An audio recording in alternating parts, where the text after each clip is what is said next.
Hi everybody, it's Don and I hope you're having a fantastic day. Well, today I want to tell you a story about what passengers absolutely and lawyers called the cruise from hell. We're a smaller cruise ship, we're talking like 750 feet.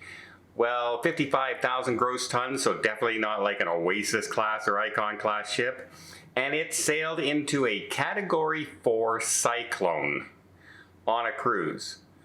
And what happened on the cruise, how the passengers felt, and finally they took them to court. And there's actually a result now. So let's talk about what happens when you sail into a cyclone and then you sue the company. Can you possibly win?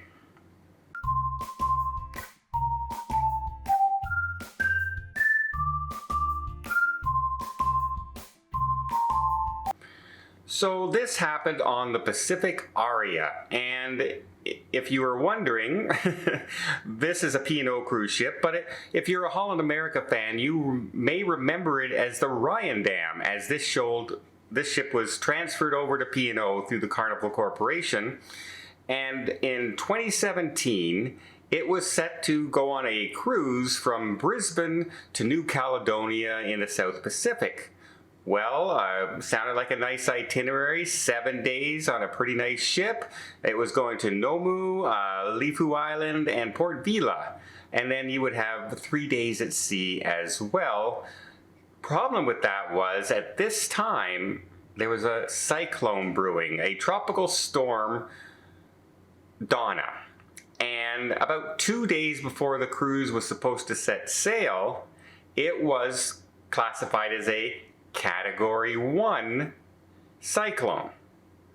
By the time the cruise was 2 days into the cruise, it was a Category 4. And they set sail anyway. Now, they headed off into a cyclone area, where they arrived in Nomu. Well, guess what?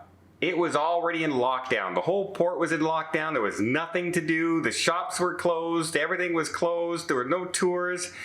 The whole island was in lockdown because the cyclone was on its way to Nomu. And then they canceled the other two ports that were on this trip. They then spent the entire rest of the cruise, basically 6 days, out at sea in 140-mile-an-hour winds, 20-foot waves, so much so that passengers reported tables and chairs sliding across the decks. They reported things falling over. They said the ship at one point listed to the side for over an hour, and people were terrified for their lives. Many of them just locked themselves in their cabins for the rest of the cruise. They were terrified, and many of them sick with motion sickness, etc. So after back and forth with the cruise line, P&O Cruise Line, the passengers decided to sue. They formed a class action lawsuit. It was launched by the main passenger in the lawsuit, was Deborah Jackson, and the company claimed that P&O knowingly sent guests into a storm's path without offering them any way to cancel or even just reschedule their trip whatsoever. They said at the time the ship departed Brisbane, Carnival Corporation knew or had a reasonable and prudent cruise operator in a position that Carnival would be in should have known, would have known the existence of Cyclone Donna. And remember, it was already a Cyclone 1, heading directly to where they were cruising. And the cruise line said, you know what, they signed the thing. We can change the itinerary anytime we want. So as far as canceled ports are concerned, that's not our issue. The port closing down, that's not our issue as well. That happened. It was beyond their control, and said they had no wrongdoing, that the cyclone came up on them and they weren't quite ready for it. In fact, they said at the time the cruise departed, they figured they could do the cruise as planned with no interruption whatsoever. Of course, that's not how it turned out whatsoever.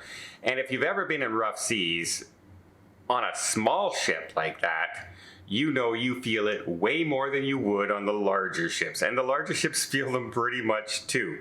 So yeah, imagine, 5 or 6 days in big 20-foot waves and 140 mile, 120 mile an hour winds, pushing that ship all over the place. So it finally went to court, and after many, many days and decisions, the judge finally came back and he found in favor of the plaintiffs. So you can sue a cruise company and you can win. But now let's kind of think of this as, was it worth it? They said the average ticket price, remember this is back in 2017. They don't base it on the cruise prices nowadays. They base it on 2017. And you probably would agree that cruise prices back, 8 years ago were way cheaper than they are today. So they said the average price was $944. So each person in the class action will receive $944 plus an extra $900 in compensation, probably amounting to the amount of what they actually paid for the cruise, not the airfare, etc., the experience they went through. The total settlement comes to about $1.2 million for the plaintiffs and about $1 million in legal fees. So yeah, who got rich on this? The lawyers got rich on this. It was, 2,000 passengers suing, and the 10 lawyers made almost as much as they did in this whole thing. Crazy, right? Absolutely crazy. So was it worth it? Was it worth 8 years of negotiating and lawsuits, etc.? I don't know. I don't know. But I guess a lot of it is also the principle of the thing. And maybe something like this where the cruise lines actually lose the lawsuit, maybe that will change the minds of cruise lines for endangering passengers. We actually have another lawsuit coming out in the very near future with Norwegian Cruise Line, as 200 passengers have also formed a class action lawsuit on them, as they said they sailed into a hurricane or cyclone, they call it a bomb cyclone, on its way back from Bahamas to New York. And so that's in the middle of a lawsuit. That happened back in January of 2018. See how long these things take to go through court? 7, 8, 9 years? And when you see legal fees like $1 million on a $2.1 million lawsuit, you can see why the lawyers like that it goes this long through the courts. It's because they're getting filthy rich during this time. There you go. I don't know if it was worth it, but I guess they see some retribution in this. What do you guys think?